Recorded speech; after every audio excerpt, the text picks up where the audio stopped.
Suddenly, your chest tightens, your thoughts start racing, you feel overwhelmed or frozen. And you think, in this video, I'm going to walk you through one of the most powerful tools I teach. You're in the middle of your day, maybe at work, in a conversation, or just trying to focus, and suddenly your chest tightens, your thoughts start racing, you feel overwhelmed or frozen. And you think, I just can't deal with this right now. You don't have time to go for a walk or a full-on breathwork session or a meditation app. You need something quick. You need something that actually works right now. In this video, I'm going to walk you through one of the most powerful tools I teach. It's called the safety sequence. It's a simple, science-backed, 3-step way to regulate your nervous system in the moment. Now, it's designed to help you deal with stress and overwhelm and anxiety, or even that shutdown feeling as it's happening. So you stay grounded, stay present, stay connected, stay in the game. And this comes straight from over 25 years of working in the world of brains and trauma and recovery as a speech language pathologist and a nervous system coach.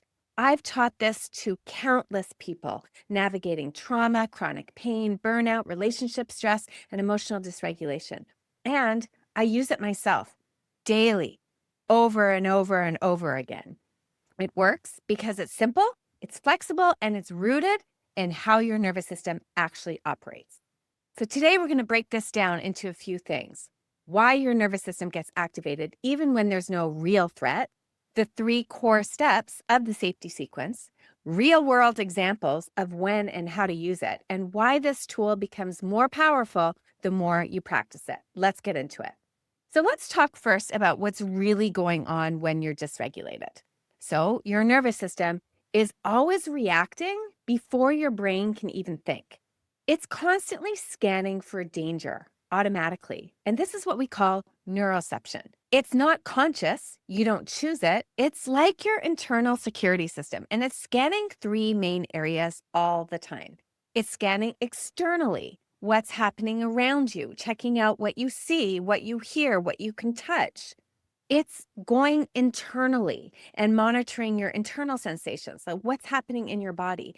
And it's what's happening between us, these relational cues. How are people responding to me, and how am I responding to them? Here's the thing, though. Your brain treats guesses as facts, which means that sometimes it misreads the situation and will throw you into a state of activation, a state of fight or flight or freeze or shutdown, even when you're totally safe. So what can you use when this happens? Well, you can bring in the safety sequence. This is your real-time reset.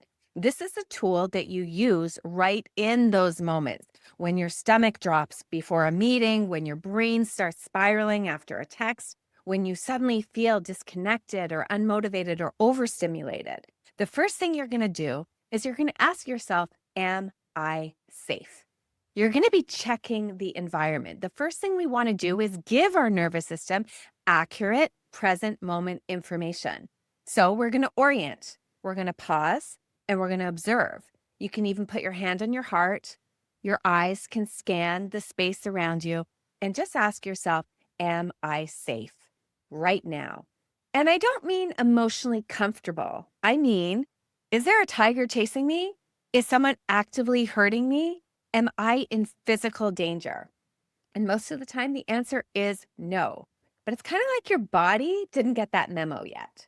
So you're going to bring your brain into it. This is what we call exteroception, where we scan the outside world. We're seeing, like, the room that I'm in, the chair or the floor beneath me, my feet standing grounded on the floor, the light, the sounds, the smell in the environment. You can even name a few things out loud. I see a window. I can touch my desk. I hear a car outside. This sends a clear signal to your nervous system that in this present moment, we are safe. And we're not asking if I was safe 5 minutes ago or will I be safe in 5 minutes' time. It's in this present moment, am I safe? And the majority of time, you are safe. Now, we're doing this even if you don't feel safe yet inside. It's okay. We're trying to give our system some actual data to follow that empirically we are safe. Now, this leads us to the next question. Do I feel safe? Where we're going to check in our body. We're going to go inside our body. This is interoception, where you tune into your body's messages. You're going to ask yourself, do I feel safe? And the answer may actually be no, I don't feel safe. And that's okay. Now, instead of arguing with yourself or trying to talk your way into calm, you're just going to drop in your body and just notice, what's my heart doing? Is there a tightness? Do I have tingling? Is there cramping? Is there bloating? Do I feel heavy? Do I feel frozen? Do I feel buzzy? And you can ask yourself, where do I feel it? How intense is it? What's the pace or the rhythm of this sensation? Now, we're not trying to process your emotions and try to figure everything out. We're just observing without judgment. So here's the thing. If you do have time to scan and describe your body, you're sending your nervous system a very powerful message. You're actually not in danger after all. You may feel discomfort, but you're not in danger. So play around with how you describe what's going on in your body. Maybe you're going to use a metaphor, like it feels like a knot in my stomach, or a heaviness or a fog in my chest, or I feel like a balloon about to pop. And as we give that information, we're fueling information back up to the brain, back up to your CEO, your prefrontal cortex, trying to invite it back online. That's the part of your brain that's responsible for logic and regulation and focus. And if you feel numb, well, that's a clue too. You can even say something like, I feel disconnected. I feel numb. The awareness is a first step back towards feeling. Now, with step 1 or 2, it doesn't really matter which order you do them, but you want to do both because you want to check the environment for safety. So we're empirically sending a message to our CEO, to that higher part of our brain, to let our brain know we're safe. And then we're giving some attention to the body. But sometimes people will feel their body first before they check their environment. It's okay. You can do step 1 or 2 interchangeably. It doesn't matter the sequence, but you want to do both of them. And it leads us to the third step, where you're actually going to relax your body. And this is a step where really the magic happens because you can't think your way out of stress, but you can't feel stressed in a relaxed body either. Your nervous system gets the strongest cue of safety through the body. Now, one of my favorite ways to do this, to acutely relax the body in this moment, is what I call the rag doll. So what's going to happen is you do this quick scan. Where am I holding tension? Is it my jaw, my shoulders, my fists, my stomach? And then you're just going to let it all go. Drop down like a rag doll. Let your body go limp. Even a short drop helps your system shift gears. Now, maybe you can't do something so dramatic because maybe you are sitting in a meeting. Well, you can just drop your shoulders, drop your hands, just remind yourself to go a little bit limp. So sometimes it can be dramatic ragdoll, and other times it can just be subtle. So you can continue on in whatever activity you're actively engaged in. Now, you can also add in a little bit of breathing. You can add in the physiological sigh, which is a double inhale through the nose and then a slow exhale through the mouth. It is one of the fastest ways to calm your nervous system, according to the research. So try it with me. What you're going to do is you're going to inhale through the nose, then you're just going to inhale a little bit more, and then you're going to exhale slowly through your mouth. You're going to repeat that a couple times. And if you combine that with relaxing your body, like the rag doll, tells your nervous system, I'm not in danger. I'm actually safe enough to relax.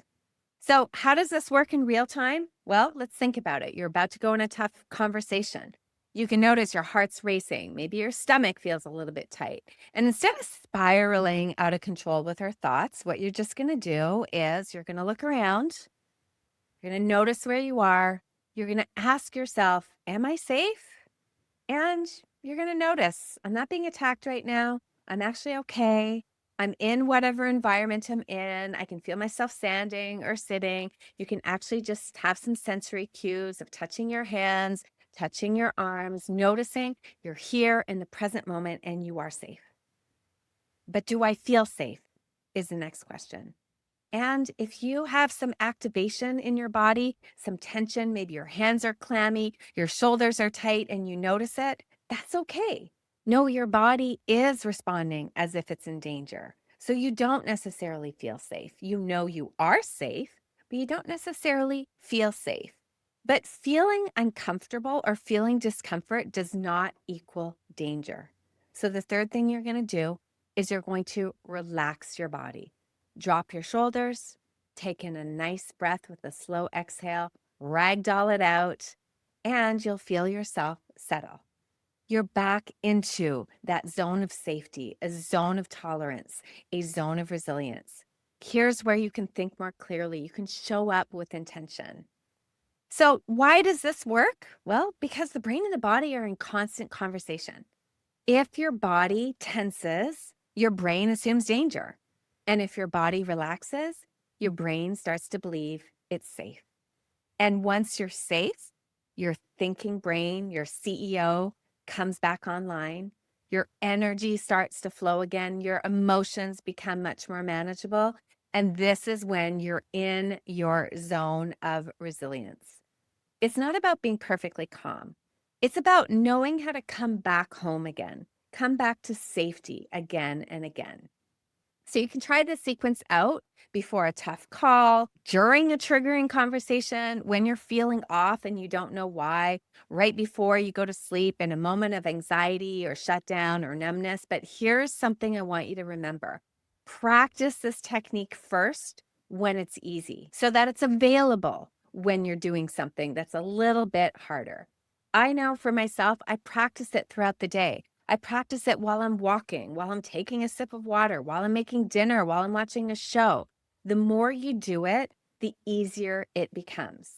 You build your capacity to regulate. You build nervous system trust.